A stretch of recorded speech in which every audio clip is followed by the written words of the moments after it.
Hello everyone, my name is Ashton Sequeira and this is my colleague Som Shettikar. And today we are going to talk about a project, the vertical wind turbine.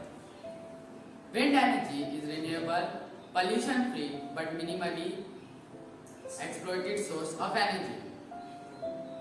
Windmills have been used to do physical works like lifting water as well as a mode to generate electricity. In order to set up the windmill, we need a large and open area. We require a high wind speed to generate electricity. Nowadays, as we face population explosion, any land available is developed for housing and commercial purposes. Therefore, the suitable spaces that have been used to set up wind farm or the harnessing of wind energy is reduced. So in this project that we have made today, we are trying to show an invoke solution to the situation. A vertical wind turbine, its uses and how it works. The vertical wind turbine is made up of a central vertical pole with 3 or 4 blades attached to it. The base is connected with a storage battery. These turbines can be kept in the middle of the road. Example, on road dividers, on highways or any expressways. As the traffic moves at speeds above 70 km per hour, the air turbulence causes these turbines to rotate. The mechanical energy is converted into electrical energy and can be either used directly to light lamps or can be stored in a battery for later use. As the cars move, the wind turbine rotates to generate electricity. When comparing the large fan-shaped wind turbine to vertical wind turbine, we can see that there definitely proves in the advantages for the following reason. Reduction in noise pollution, safer for birds flying at high altitudes, reduction in the spaces used for setup in the device, easy harnessing of air turbulence caused by moving cars, reduction in the amount of material used to build the device. An ever-expanding population invades various kinds of motor vehicles, thus proving to be a boon in generating electricity. The generated electricity can be used to light street lamps, traffic lights, and can also serve as mobile phone charging station. A charging station is a place where wind energy is converted and stored. A higher modified version of vertical wind turbine generator can be used as charging station for motor vehicles designed to work on chargeable batteries in the near future. Similarly, this project also finds a solution for charging or reboosting robots that are working for us. We could even place these turbines adjacent to a racing track since the racing cars go very fast. On one-way road, we can make a station on the side which uses the power of turbine. If in case something happens to the car, we can check it right there instead of going all around. There are some limitations to the vertical wind turbine as well. Absence or low speed of the traffic on the road limits the functioning of this device. But in India, having a large population and great number of vehicles on the road, we hope this project will be a great success. Thank you.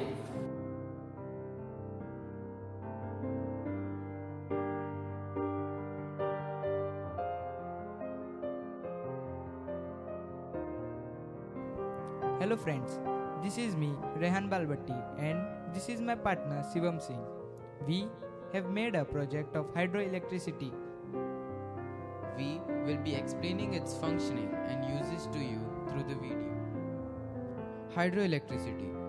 The hydroelectricity project can help us generate electricity by one of the natural resources, water. Waters flowing from dams flow with pressure.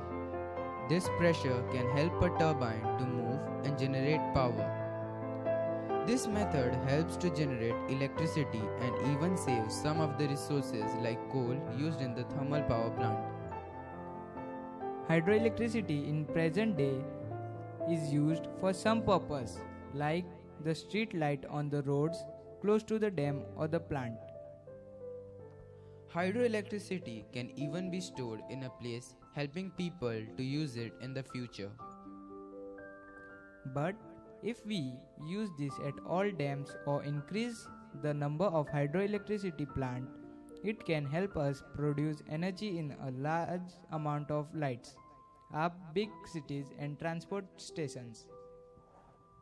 It is pollution free as no harmful gases are released during this process. Many places in India are still not getting a proper supply of electricity, but this method can help us overcome such problems. There are many such plants like solar energy, wind energy, etc., and this is one of them.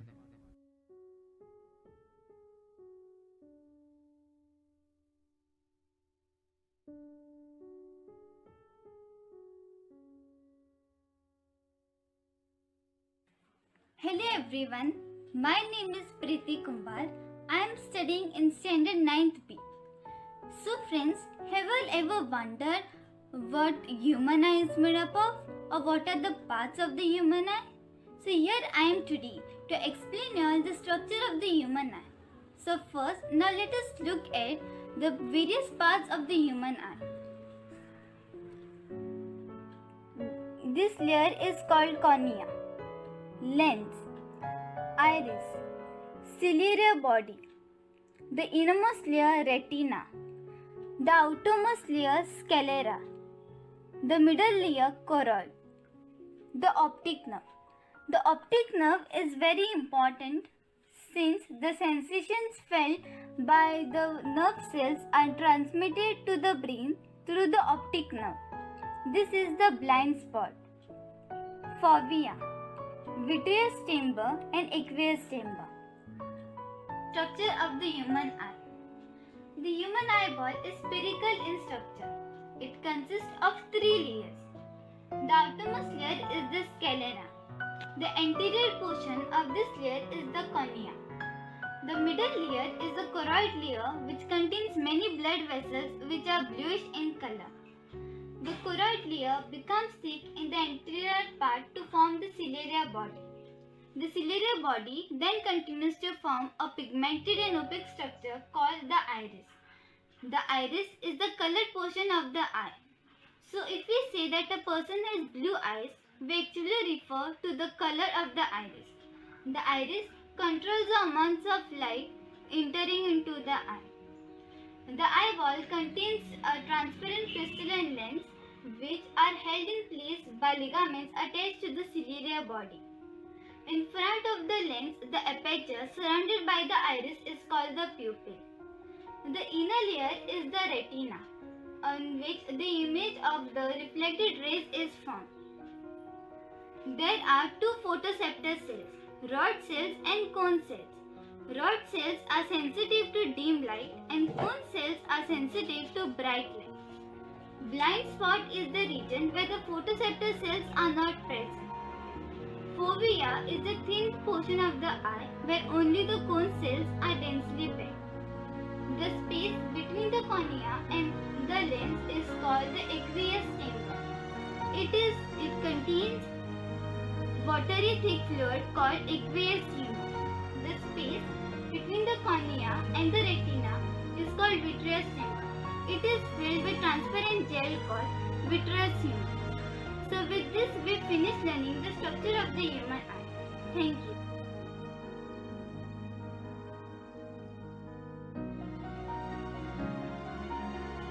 So, as we can see, the eye has a roughly spherical shape. The outer coat of the eye is white.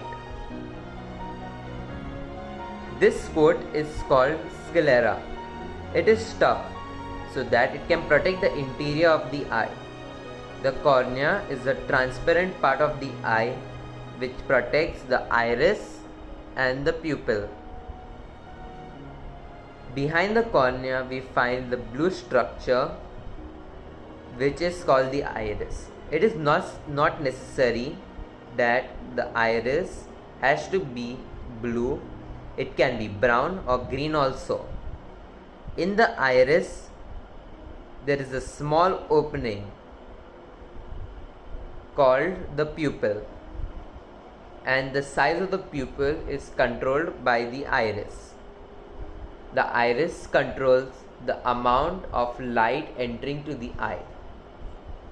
Behind the pupil of the eye is a lens which is thicker in the center. The lens focuses light on the back of the eye on a layer called retina. The retina contains several nerve cells.